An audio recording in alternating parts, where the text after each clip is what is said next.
Hi everyone, and welcome to our lecture on security in big data systems. Big data generally refers to systems where large amounts of data in various formats are processed as efficiently as possible.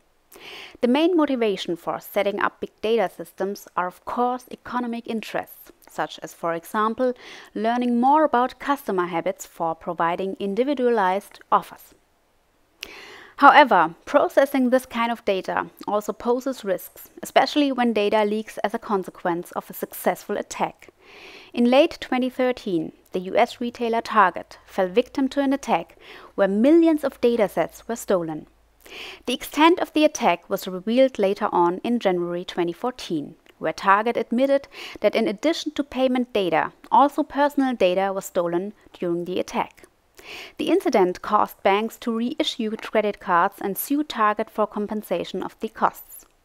Furthermore, Target's stock dropped dramatically after the incident was made public, and finally, CEO and CIO resigned. That data leak incident caused enormous costs for compensations and lawsuits and, even worse, seriously damaged customers' trust in Target's way of collecting, processing, and storing their personal data. So, what happened? In a nutshell, the attack consisted of 3 steps. First, the attackers broke into one of Target's web servers. Then, they installed a command and control server for permanent access to Target's network. Finally, point-of-sale machines were infected with a malware for collecting all data that was generated by these machines. The data was harvested on a regular basis through the manipulated web server. By attacking the web service, there were no attempts to attack the firewall or attack any systems that secure the perimeter of the network.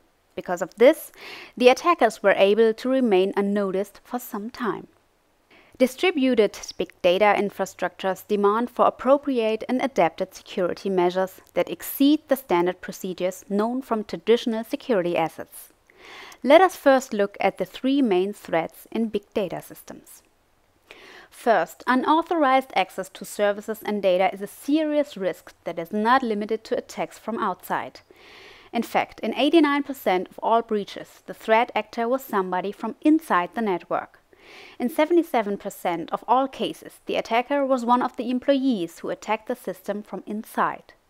Only a small percentage of these attackers is in a leadership role or has any elevated access rights, such as developers or administrators. Mostly the attackers had standard employee rights, which means that the focus should be on minimizing access rights rather than about job titles. The second main threat in big data systems is data provenance. Because all data is distributed over a network of several services and machines, it is often hard to tell where the data came from. In the worst case, this means that you generate garbage in, garbage out. Ultimately, this may lead to wrong decisions that are based on compromised data.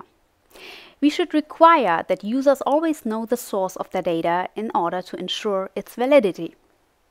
Finally, we need to be aware of threats that arise from self-built big data clusters that have grown too complex to be maintained appropriately with the personnel at hand. Maintenance of complex systems is time-consuming and error-prone. Maintenance work on such systems binds lots of resources that cannot be invested into fixing security holes, as well as into improving stability and usability. As we can see, capacity shortages, misdelivery, publishing errors, and misconfiguration play an important role in many incidents involving the unintended publication of data. Let's recall our introductory example about the Target data breach, where the attackers managed to take over a web server and used it for harvesting data from malware-infected point-of-sale terminals. This example represents a new challenge for security mechanisms. Although 2/3 of the security budget is invested into securing the network perimeter, breaches of public servers or services occur much more frequently. In fact, less than 1% of the attacks were detected using state-of-the-art network perimeter security. Most attacks involve breaches of servers, user devices, or persons. Additionally, many companies do not have a formal data governance policy. With an ever-increasing amount of ingested data, a concept for ensuring the availability, usability, and integrity is needed. Missing governance will make it hard to comply with privacy regulations, such as the new EU regulation on privacy that came into effect in mid-2016. Instead of existing network-centric security measures, big data systems demand for data-centric security.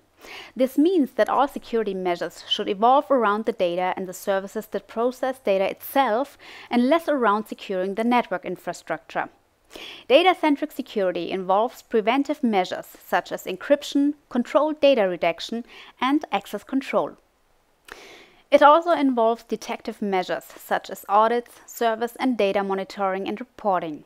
And finally, administrative measures such as standardized security processes, configuration management, and encryption key management. Throughout the course of this lecture, we will learn more about these security measures. So, why should you care for security in big data systems? Basically, data-centric security is designed to make sure your data collection produces actual value at a minimum risk. Security measures will ensure that your big data system is compliant with privacy regulations. Security measures also ensure that the data you have collected provides useful input for your analysis system, and, in case of a successful attack, data-centric security will help to limit damage to a minimum. Thanks everyone for watching. I hope you have enjoyed this introduction to security in big data systems. Please have a look at the other videos for further details, and maybe you're interested in our face-to-face lectures. See you and goodbye.